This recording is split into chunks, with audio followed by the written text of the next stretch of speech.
Monsieur le Président, Madame la Ministre, Madame le rapporteur et mes chers collègues. La multiplication des supports de presse, la rapidité des flux de diffusion des contenus, le développement de l'intelligence artificielle invitent à une réflexion autour des conditions de collecte et de production de l'information. La protection des journalistes sous l'angle de la déontologie est également interrogée. En effet, on observe une défiance croissante à l'encontre des journalistes, comme en témoigne un sondage Ipsos de 2021, 16% des Français seulement leur feraient confiance. La crédibilité des sources, l'indépendance de l'information et la probité des journalistes participent de la confiance en la presse. C'est pourquoi il est important d'approfondir leur cadre déontologique. Selon une étude de l'Alliance des conseils de presse indépendants d'Europe, la confiance du public est effectivement plus importante envers les journalistes quand il existerait un conseil de déontologie. Cette proposition de loi de notre collègue Sylvie Robert, que je salue, vient donner un cadre aux chartes déontologiques accompagnant la signature d'un contrat de travail ou d'une convention entre un journaliste et un média en renvoyant explicitement aux 3 grands textes fondateurs. Elle leur offre également une plus grande visibilité en affirmant l'obligation de publicité par l'éditeur.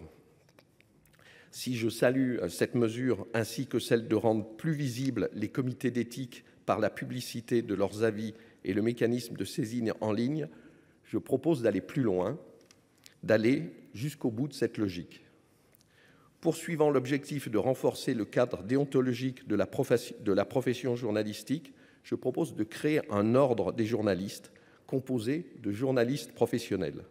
Cet ordre veillerait au respect par tous ses membres des règles édictées par le Code de déontologie des journalistes, qui en fixerait les missions et les devoirs.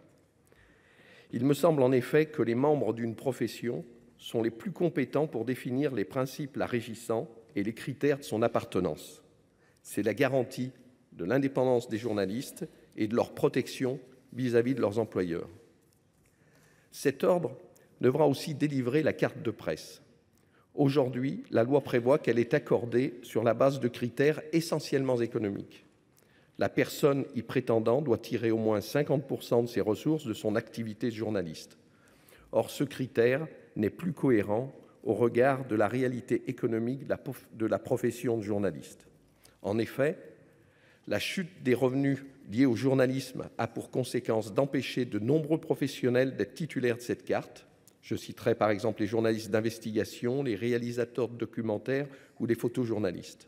Or, sa détention est primordiale. Elle est un gage de sérieux, elle permet d'obtenir les accréditations plus aisément, octroie une protection en cas de couverture d'événements dangereux et devrait aussi garantir le secret des sources. En outre, la commission en charge de décerner aujourd'hui la carte de presse est composée à moitié de représentants des employeurs, ce qui semble discutable. Je propose que la reconnaissance du statut de journaliste relève des pairs et que ce soit un Conseil national de l'ordre des journalistes qui attribue la carte de presse et assure la discipline de la profession. Madame la Ministre, à l'issue des États généraux de l'information, vous nous annoncez une grande loi à venir sur les médias. Définissons un cadre déontologique qui garantira la confiance dans la presse, la qualité de l'information et la protection des journalistes. Comme j'espère vous avoir convaincu, je retire mes amendements d'appel à une déontologie unique dans un contexte quand même actuel de comités d'éthique à géométrie variable selon les médias, ce qui ne me semble pas satisfaisant. Donc si j'ai convaincu Madame la Ministre et mes collègues, je retire mes amendements.